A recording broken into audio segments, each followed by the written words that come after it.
नरेगा मजदूरी के भुगतान के दो तरीके हो सकते हैं, खाता या अकाउंट द्वारा और आधार द्वारा। पहले खाते द्वारा भुगतान को देखते हैं। हम सब इस प्रणाली से परिचित होंगे। इसके लिए मजदूर के खाते का नाम, खाते का नंबर और उनके बैंक के शाखा के IFSC कोड की ज़रूरत है। अब आधार द्वारा भुगतान प्रणाली को समझते हैं। इस प्रणाली में अकाउंट का नाम, नंबर या IFSC की ज़रूरत नहीं है, बस मजदूर के 12 अंकी आधार नंबर की ज़रूरत है। इसे दर्ज करने पर पैसे उस खाते में जमा होते हैं जो आधार से सबसे हाल ही में जुड़ा हुआ होता है, यानी कि लेटेस्ट में लिंक हुआ अकाउंट। भुगतान होने के लिए आधार की लिंकिंग सही से की जानी ज़रूरी है। पहले मजदूर का जॉब कार्ड आधार नंबर से जुड़ना चाहिए। ब्लॉक ऑफिस को सुनिश्चित करना है कि ये लिंकिंग सही से हुई है कि नहीं। इसके बाद मजदूर के आधार नंबर को बैंक अकाउंट से सही तरीके से लिंक करना होगा। बैंक को सुनिश्चित करना चाहिए कि ये लिंकिंग सही से हुई है। और आखिरी में मजदूर के बैंक और आधार नंबर लिंक होने चाहिए NPCI के मैपर या डेटा में। NPCI मैपर के डेटा में ये जानकारी होती है कि कौन सा आधार नंबर कौन से बैंक से जुड़ा है। ये लिंकिंग बैंक के IIN या इंस्टीट्यूशनल आइडेंटिफिकेशन नंबर से होती है और फिर NPCI उस बैंक को पैसे भेज देता है। अगर भुगतान सही तरीके से नहीं हो पाया तो ये जानना नामुमकिन है कि आधार कौन से बैंक से जुड़ा है। बहुत भुगतान इस गलत लिंकिंग के कारण रिजेक्ट होते हैं। हम इस पे और चर्चा आखिरी वर्ग में करेंगे।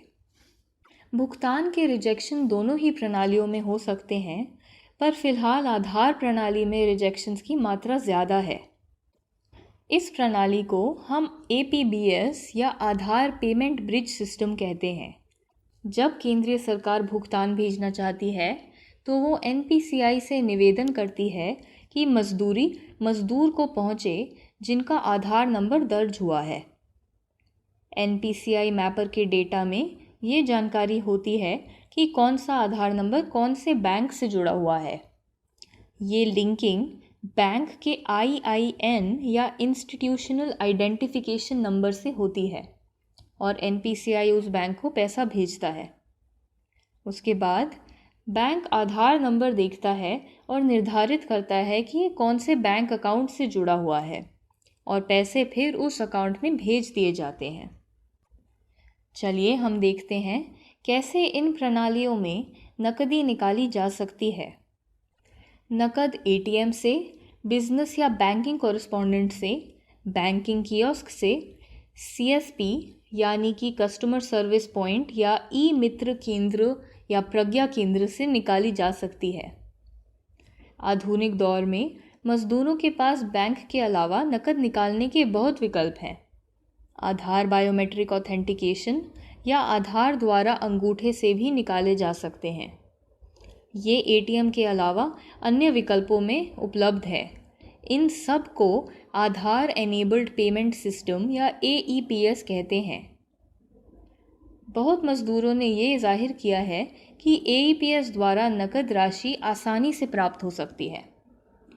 AEPS बहुत सारे खातों से लिंक हो सकता है और पैसे उन सब से निकाले जा सकते हैं।